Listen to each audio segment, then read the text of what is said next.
Welcome to RS academy Kurnool.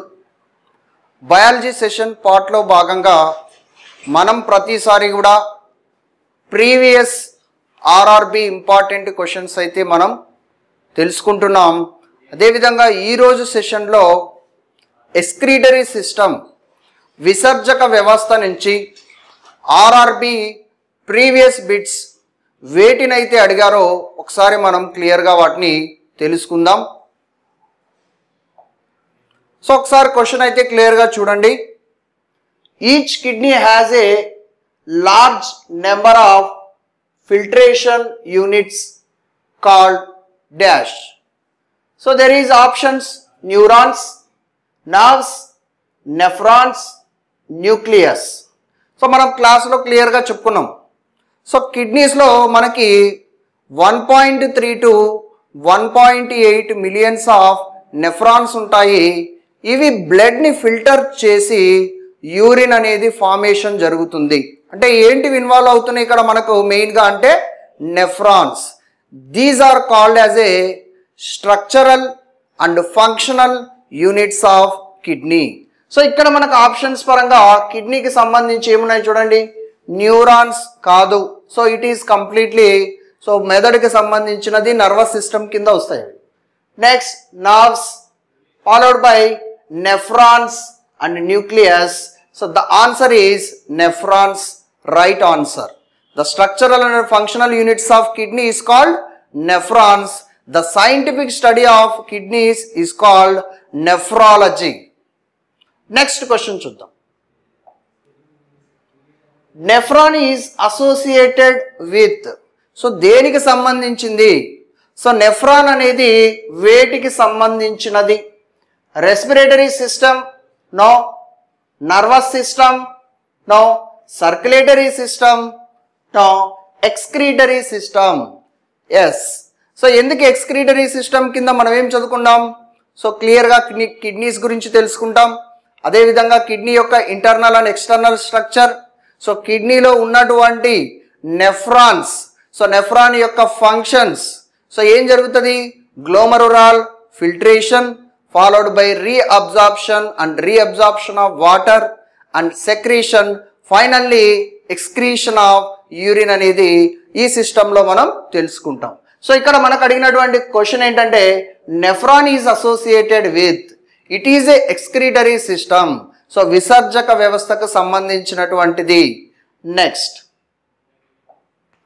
So dash converts the ammonia into urea in humans. So ఇక్కడ మనకి జనరల్గా very very important ఏంటంటే ఒకసారి చూడండి, మీరు కిడ్నీస్ అంటున్నాడు, లివరు, ప్యాంక్రియాస్, లార్జ్ ఇంటెస్టైన్, అంటే దేది కన్వర్ట్ చేస్తుంది ammonia into urea in humans?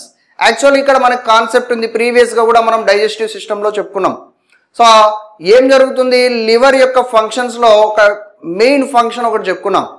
So డీఅమైనేషన్, డీఅమైనేషన్ ప్రక్రియలో మనకేం జరుగుతుందంటే ఈ అమోనియా అనేది యూరియాగా మార్పు చెందుతుంది. సో అది important point. So the answer ఇక్కడ వచ్చేసి లివర్. సో కాలేయం లోపల డీఅమైనేషన్ జరిగి మనకి యూరియా ఫార్మేషన్ అని జరుగుతుంది. మరి కిడ్నీస్కి యూరియా ఏ విధంగా వస్తుంది అంటే ప్లాస్మా. ఈ ప్లాస్మా ఫంక్షన్ ఏంటంటే బాడీలో ఎక్కడ వ్యర్థ పదార్థాలు ఉన్నా వాటిని తీసుకొని రావడం దాని ఫంక్షన్. అదేవిధంగా లివర్లో ఉన్నటువంటి యూరియాని ప్లాస్మా అనేది కిడ్నీస్కి తీసుకొస్తుంది. సో కిడ్నీస్ ద్వారా మనకి సో ఆ ఏదైతే కిడ్నీ లోపల ఫిల్ట్రేషన్ జరిగి యూరిన్ అనేది బయటకు వస్తుంది. సో ఇదొకటి మనం గుర్తుపెట్టుకోవాలి. సో నీకు ఇక్కడ కిడ్నీ అనేది కూడా ఇచ్చారు. సో మనం కిడ్నీ ఫంక్షన్ అంటే బయటికి ఎక్స్క్రీషన్ చేస్తుంది, ఓకే, కానీ కన్వర్షన్ జరిగేదంతా కూడా ఎక్కడ జరుగుతుందంటే లివర్ లోపల జరుగుతుంది. సో అది ఇంపార్టెంట్. సో నెక్స్ట్ క్వశ్చన్ చూడండి. Which human body organ is involved in the purification of blood? So blood purification అంటే మన కాన్సన్ట్రేషన్ చూడండి, ఫస్ట్ ఆప్షన్ హార్ట్ అని ఇచ్చాడు. Next gall bladder, kidney, spleen. So మనం మైండ్ ఎటు వెళ్ళిపోతాయి? బ్లడ్ రిలేటెడ్గా సర్క్యులేషన్ సిస్టమ్ వైపు, హార్ట్ వైపుగా వెళ్ళిపోతుంది ఆప్షన్.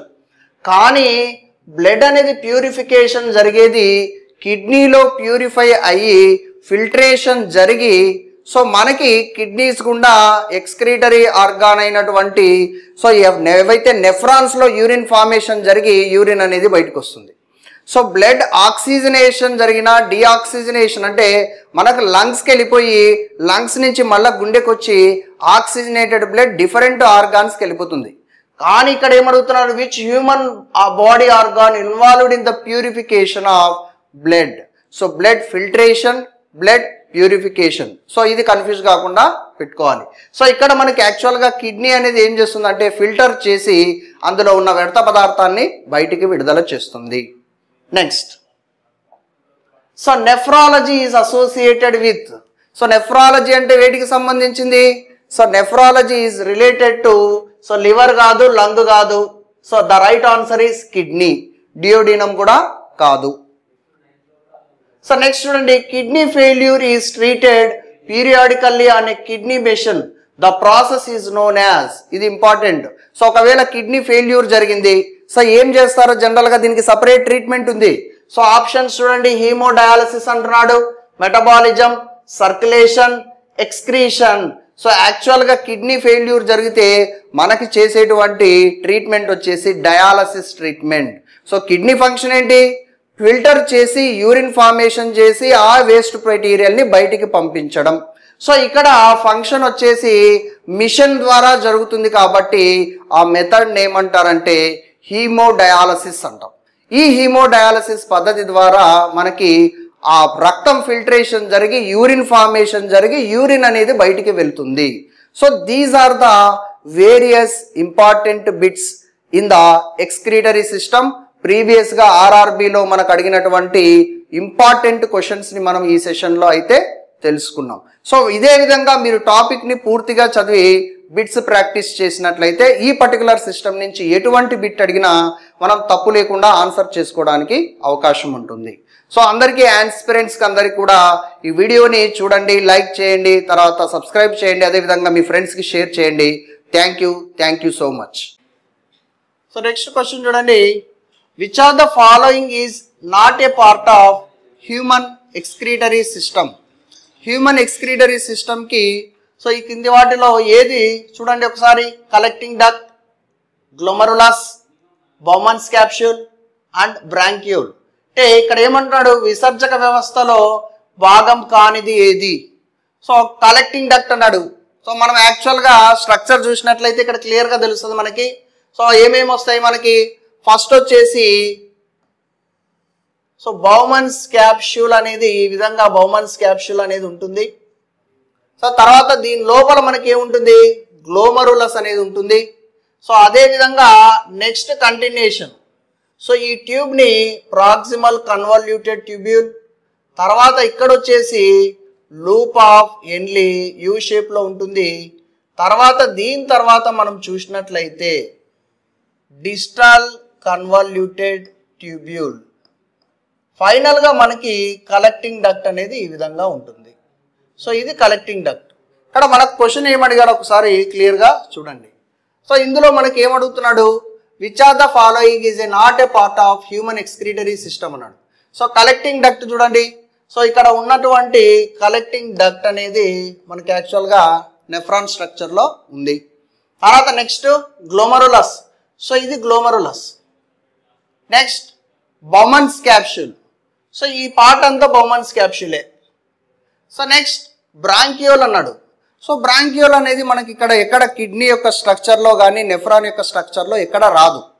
సో కాబట్టి it is a not a part of excretory system, it is A part of respiratory system. So అది మనకి రెస్పిరేటరీ సిస్టంలో వస్తుంది కానీ ఎక్స్క్రీటరీ సిస్టంలో రాదు.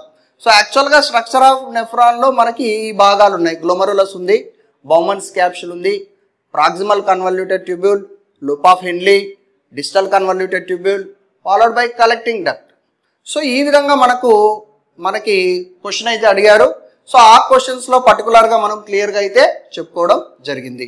సో నెక్స్ట్ చూడండి, in which disease treatment dialysis is involved. So dialysis treatment ఇందాక కూడా మనకి క్వశ్చన్ వచ్చింది ఇందులోంచి. సో ఈ విధంగా క్వశ్చన్స్ డయాలసిస్ నుంచి కూడా అడుగుతున్నారు కాబట్టి కొంచెం మనం డిసీజెస్ వైపు కూడా కాన్సన్ట్రేట్ చేయాల్సి ఉంది. సో ఫస్ట్ చూడండి, cancer. Second option astigmatism, renal failure, arthritis అన్నాడు. సో క్యాన్సర్ అంటే యాక్చువల్గా మనకి ట్యూమర్, క్యాన్సర్ ఇవన్నీ కూడా దేని కింద వస్తాయంటే there is a abnormal growth of cells. So tumours, so cancerous tissue development అవన్నీ మనకి వేరు. నెక్స్ట్ చూడండి ఏస్టిగ్మాటిజం అన్నాడు. ఇది కూడా మనకి యాక్చువల్గా కిడ్నీలో కానీ ఎక్స్క్రీటరీ సిస్టంలో రాదు. రీనల్ ఫెయిల్యూర్ అన్నాడు. సో రీనల్ ఫెయిల్యూర్ జరిగినప్పుడే యాక్చువల్గా రీనల్ ఫంక్షన్, కిడ్నీ ఫంక్షన్ ఏంటి, బ్లడ్ని ఫిల్ట్రేషన్, ప్యూరిఫై చేసి యూరిన్ ఫార్మేషన్ అనేది అందులో జరుగుతుంది. సో ఎప్పుడైతే నీకు రీనల్ ఫెయిల్యూర్ జరిగిందో ఆ ఫిల్ట్రేషన్ ప్రక్రియ ఆగిపోతుంది. సార్ మరి ఫిల్ట్రేషన్ ప్రక్రియ ఆగిపోయింది, యూరిన్ ఫార్మేషన్ అనేది ఇబ్బంది పడుతుంది అంటే సో బయటి నుంచి మనం ఒక మిషన్ సహాయంతో ఈ ప్రక్రియను జరుపుకోవాలి. సో ఆ ఫిల్ట్రేషన్ జరగాలంటే మనకు ఉన్నటువంటి ట్రీట్మెంట్ ఏంటంటే డయాలసిస్ ట్రీట్మెంట్. ఈ డయాలసిస్ ట్రీట్మెంట్ పద్ధతి ద్వారా మనం రీనల్ ఫెయిల్యూర్ని మనం ఏదైతే కిడ్నీ ఎఫెక్ట్ అయిందో ఆ కిడ్నీకి చికిత్సగా ట్రీట్మెంట్గా మనం డయాలసిస్ పద్ధతిని మనం డయాలసిస్ మిషన్ ద్వారా మనం ఆ ఫిల్ట్రేషన్ ప్రక్రియను పూర్తి చేసుకోవచ్చు. తర్వాత ఆర్థరైటిస్ అనేది మనకి యాక్చువల్గా స్కెలిటల్ సిస్టము, తర్వాత జాయింట్స్, ఇన్ఫ్లమేషన్ ఆఫ్ జాయింట్స్ అనేది ఆర్థరైటిస్ కింద వస్తుంది. సో ఇక్కడ మనకి ఇచ్చినటువంటి క్వశ్చన్ ప్రకారం మనం చూసినట్లయితే in which disease treatment dialysis is involved. So ఏటిలో రీనల్ ఫెయిల్యూర్లో మాత్రమే మనము డయాలసిస్ ప్రక్రియను చూస్తాం. It is related to excretory system, కిడ్నీకి సంబంధించినది. సో కిడ్నీలో రీనల్ ఫెయిల్యూర్ జరగడం వల్ల ఫిల్ట్రేషన్ ప్రక్రియ ఆగిపోయి సో ఆ ఫిల్టర్ జరగదు, బ్లడ్ అయితే అది ఫిల్టర్ జరగదు. ఎప్పుడైతే రక్తం ఫిల్టర్ జరగదో ఆ యూరిన్ ఫార్మేషన్ అనే దాన్ని ఇబ్బంది పడుతుంది. కాబట్టి డయాలసిస్ అనే మిషన్ సహాయంతో మనం ఈ ట్రీట్మెంట్ని చేసుకుంటాం. So it is related to excretory system. So ఈ విధంగా మనకి క్వశ్చన్స్ అనేవి ఆర్ఆర్బిలో ప్రీవియస్గా ఈ విధంగా అడగడం జరుగుతుంది. So thank you.